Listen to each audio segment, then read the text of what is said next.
Нэг машин цагийн мөнгө хэд байх вэ гэдэг дээр харилцсан тохиролцоонд хүрээгүй учраас хувийн хвшлийнхээ өнгөрсөн удаа ажил хаялт зарласан юм а. Тэгвэл өнөөдрийн хуралдаанаар энэхүү асуудлыг хэлэлцлээ. Нийслэс хийсэн судалгаагаар машин цагийн мөнгө 32 мянга байна гэсэн дүн гарсан байна. Улмаар иргэдийн төлөөлчдийн хуралд үүнээс 600 төгрөгөөр илүү буюу 32,600 гэсэн саналыг оруулж иржээ. Тэд уг хурлаар баталсан машин цагийн мөнгийг хувийн хвшлийнхэн мөрдөхгүй бол хамтарч ажиллаж чадахгүй гэрээгээ зүтслэн гэдгийг мэдэгдлээ.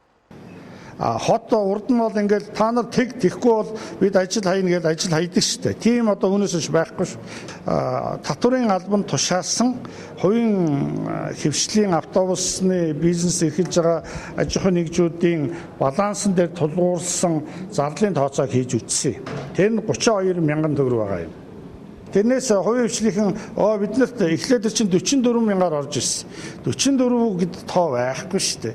Тэгээд тэд нар энийг өгөхгүй бол бид нар ажил хайна гэдэг. Тэгвэл ажлаа хаяад бүрийн тоглолтоос гарах хэрэгтэй. Нийтийн тээвэр цахим системд шилжсэн өнгөрсөн 2 сарын хугацаанд бэлэн мөнгөний орлого 20% өссөн гэлээ. Энэ онд нийтийн тээврийн санхүүжилтэнд 49 тэрбум төгрөг баталсан бол эх онд 55 тэрбумаар батлах боломжтой гэдгийг хэллээ.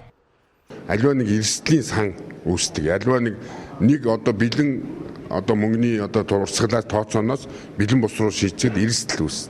Энийг бол бид нар машин цаг буюу төлбөрөөр 4 хэлбэрээр. Энэ нь бол нэгдүгээр угсраа буюу урт хатуусаа. Нөгөөх нь том оврын, дунд оврын, нэг нь цахилгаан тээврийн цахилгаан эргэлдэг хатууснууд. Ийм 4 маягаар машин цагийн төлбөр тооцоо гаргаад өгсөн. Бид бол хуучин бол ямархуу байдалтай байсан гэхээр 400 төгрөгөөр хатуус явдаг үед нөхөн олгоор тооцдог. Энэ нь улсын төсвүүдээр 14 он, хотын төсвүүдээр 15 онд хуулиар шийдвэрлэсэн. Хуралдаанаар мөн дамжин суултын асуудлыг хэлэлцсэн. Улаанбаатар Смарт карт компани зүгээс сэлгэн суултын төлбөрийн 60% даах саналыг оруулсан.